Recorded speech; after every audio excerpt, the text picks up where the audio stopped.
Utiliser la rubrique éléments, puisque j'ai envie de dire que c'est presque l'essentiel de Canva. C'est là où vous allez trouver mais vraiment tout ce que vous voulez. Donc, dans éléments, c'est simple, c'est très facile à utiliser. Barre de recherche. Vous allez pouvoir taper vraiment tout ce qui vous passe par la tête, tout ce que vous avez envie de rechercher. En haut, vous aurez toujours ceux que vous avez utilisés récemment. Ici, les lignes et les formes. Lignes et formes. Voilà. Et après, des exemples, etc. Mais le plus simple, c'est vraiment de passer là-dessus, sauf si vous avez besoin de quelque chose que vous avez utilisé récemment. Voilà. Imaginons que j'ai envie de réutiliser le cadre photo que j'ai utilisé dans le dernier tuto. Je le retrouve ici, tout simplement. Voilà, lignes et formes, elles seront toujours positionnées ici si j'ai envie d'une figure géométrique. Voilà, alors imaginons, encore une fois, là je vais vous montrer par exemple, j'ai envie de créer un visuel pour montrer ce que c'est que le yoga, tout simplement, mais j'ai pas de photo, donc je vais tout simplement, hop, j'ai envie d'une photo qui illustre le yoga, je tape yoga. Voilà, donc ici, et je vous l'ai déjà expliqué dans le dernier tuto, à chaque fois, par défaut, on vous montre tout, que ce soit des graphiques, que ce soit des vidéos, que ce soit des photos. Mais là, moi, je cherche une photo. Donc, je clique sur photo. Et là, je vais avoir vraiment toutes les photos, voilà, qui peuvent s'apparenter au yoga. Alors que ce soit des fois, comme vous le voyez, des gens en train de pratiquer le yoga, ou que ce soit des images qui vont s'apparenter au yoga, à la méditation, etc. Voilà. Donc, comment je sais comment elles sont classées, pardon, tout simplement parce que chaque image en fait est référencée. Vous voyez, cette image-là, elle apparaîtra dans yoga, elle apparaîtra dans relax, dans relaxation. Donc si je cherche relaxation, je retrouverai aussi cette photo-là. Donc voilà pourquoi elle apparaît dans yoga, tout simplement parce que toutes les photos qui sont présentes, tous les éléments en fait qui sont présents sur Canva sont à chaque fois référencés. Voilà. Là, on va le retrouver dans business, classe, coopération, exercice, exhibition, etc. Voilà. Donc encore une fois, version gratuite des photos comme celle-ci, version payante, version pro, dès que j'ai la petite couronne qui apparaît. Mais vous voyez qu'en fait, sur un ensemble de photos comme là, elles sont déjà peu nombreuses finalement à appartenir au domaine pro. Donc en étant sur la version gratuite, vous avez déjà accès vraiment à une banque de photos impressionnante. Voilà, donc je choisis une photo parmi celles-ci, voilà. Et après, je ne vais pas vous remontrer, mais je travaille comme ma photo, comme j'ai pu vous le montrer. Soit je décide de la mettre en arrière-plan, soit je vais lui chercher un petit cadre, soit je lui donne un petit effet, peu importe. Mais l'avantage, c'est que toutes les photos que vous trouvez sur Canva sont libres de droit. Et c'est pareil pour les vidéos, c'est pareil pour les audios, c'est libre de droit. C'est-à-dire que si c'est sur Canva, vous pouvez l'utiliser sans qu'un jour on vienne vous dire que vous n'aviez pas le droit d'utiliser cette photo. Voilà. Donc c'est vraiment super intéressant de travailler sur Canva parce que des fois quand on va chercher une vidéo ou une photo sur Internet, on peut se retrouver confronté à une utilisation qui n'a pas été libre, qui n'était pas libre de droit et se retrouver en fait tout simplement à devoir supprimer sa publication. Donc là-dessus, aucun souci avec Canva. Ok ? Donc ça c'était pour les photos. Maintenant, ce qui est sympa, c'est aussi les graphiques. Moi, j'aime beaucoup les graphiques parce que chez certains, on va pouvoir en fait l'adapter. Imaginons que j'ai envie de prendre ce visuel-là. Alors, hop, évidemment, ce visuel-là, il ne va pas dans ma démonstration. Bon. Donc, je continuerai, mais c'est pas grave. Donc, on peut utiliser des graphiques. D'accord ? Graphique, ça veut juste dire dessin. C'est ce qui différencie le graphique de la photo. Mais celui-là, je ne peux pas le toucher. Alors, je pourrais le modifier encore une fois. Je peux utiliser voilà, quelques filtres, etc. Mais c'est pas mon intérêt là aujourd'hui. Alors je vais en chercher un. Voilà. Celui-ci, je peux le modifier. Et on va prendre celui-ci. Je vais l'agrandir, je vais vous montrer. Voilà. Pourquoi j'aime bien les graphiques? Parce que, je vous disais, certains, on va pouvoir les adapter.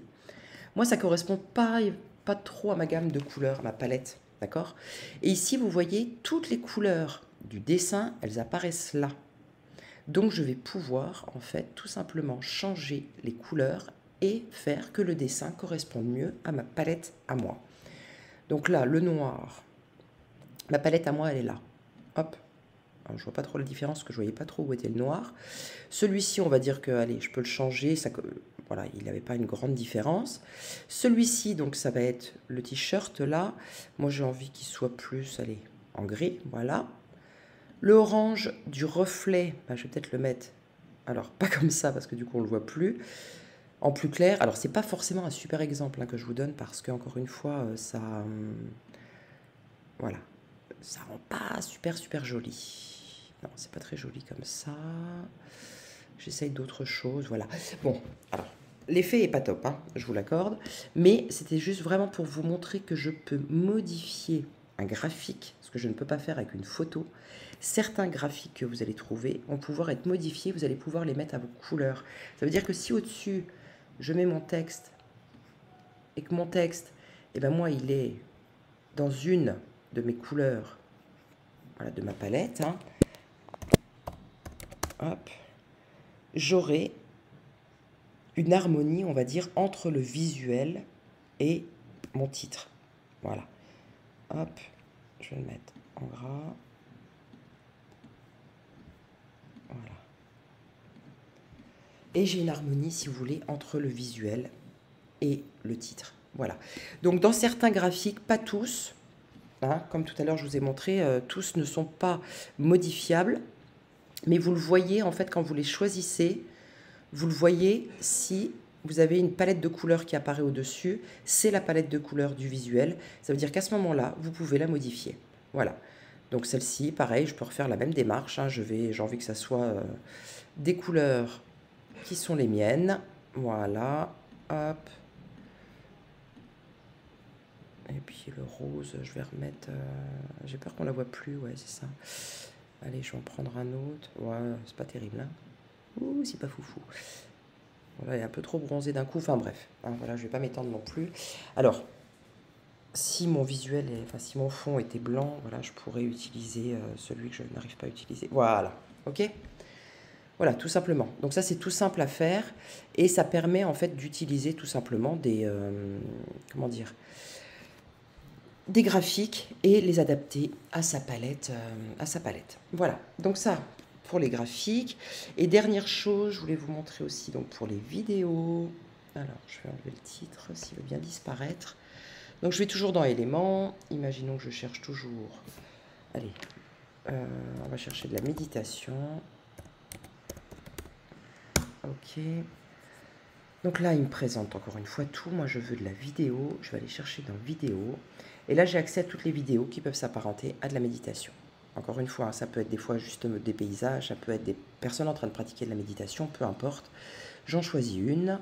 Moi, j'en veux une qui soit plutôt format long, hein, et pas large. Voilà. Et là, j'ai encore une fois deux possibilités. C'est comme pour les photos. Je vais pouvoir faire un clic droit et remplacer l'arrière-plan. Voilà. Et là, ça veut dire que ma vidéo, elle va prendre toute l'image. Et comme d'habitude, je peux rajouter un texte dessus, etc. Si je veux que ma vidéo, elle ne soit pas sur tout l'arrière-plan et surtout qu'elle rentre encore une fois dans mon cadre, comme pour une photo, je peux la réduire. Voilà. Donc je peux très bien intégrer une vidéo. Là, je pourrais la placer ici, hein, si j'ai envie de la placer là. Et là, je peux très bien mettre un petit texte qui parlerait des bienfaits de la méditation, etc. Et si je n'ai pas, moi, de vidéo qui me permettent de mettre en image ce que je suis en train d'expliquer dans mon post, eh ben, je peux aller chercher sur Canva, encore une fois, une vidéo libre de droit et que je viens positionner tout simplement parce que j'ai envie qu'elle illustre mon post. Voilà. Alors faites attention à la longueur. Elle dure 50 secondes. Hein, ça veut dire que c'est quand même assez long. Vous pouvez choisir des vidéos de, voilà, il y en a des plus courtes, etc. 7 secondes. Vous regardez, hein, chaque fois, il y a vraiment des vidéos de toutes les longueurs, 9 secondes, etc. À vous de voir. Je reviendrai une autre fois sur vraiment le format vidéo pour créer, on va dire, un format vidéo. Parce que là, on est sur une vidéo que j'intègre dans un post. Hein, c'est une vidéo que j'intègre dans un post normal. On imagine qu'en première page, je vais faire comme ça, alors, hop.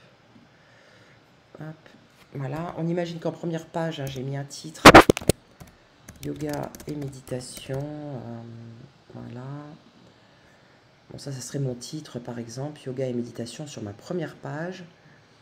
En deuxième page, je vais, par exemple, expliquer que la méditation, c'est bon pour la santé. Hein, méditation, c'est bon. Je fais vraiment bref, hein, désolé si... hop. La méditation, c'est bon, voilà, et puis en dessous, j'explique, etc. Là, je décide juste de mettre une vidéo qui illustre, voilà. Par contre, c'est comme la dernière fois, j'ai expliqué pour les animations de titres, Dès que je vais intégrer de la vidéo, quelque chose d'animé, quand je vais vouloir télécharger, ça va se télécharger en MP4. Pardon. Donc, il faut bien penser à télécharger séparément la première et la deuxième page. Si ma troisième page, par exemple, je mets encore une fois une vidéo, pareil, je la téléchargerai à part. Parce que sinon, l'ensemble de mon visuel va se transformer en vidéo. Ça veut dire qu'une fois que j'aurai téléchargé 1 et 2 en MP4, 1 et 2 ne feront plus qu'un bloc vidéo. Si je veux que les gens puissent passer eux-mêmes les slides dans un carrousel, il faut que je télécharge à part ma page 1. Si en page 2, j'ai de nouveau du texte sans animation, là, je vais pouvoir télécharger page 1 et 2 ensemble, en JPEG, d'accord? Donc, ça me fera 2 photos séparées. Et ma page 3, je vais la télécharger à part, parce que là, ça sera une vidéo. Et quand je poste ça sur Instagram, je poste 1, 2, 3 dans l'ordre, et ça me formera un carrousel. Mais un carrousel que les gens pourront passer d'eux-mêmes. D'accord? Parce que, encore une fois, si je télécharge l'ensemble en même temps, si là, je vais sur partager, télécharger, automatiquement, vous voyez, il me suggère une vidéo. Donc, ce qu'il faut que je fasse, c'est ici. Moi, je veux juste la 1 et la 2 au départ, et je les veux en...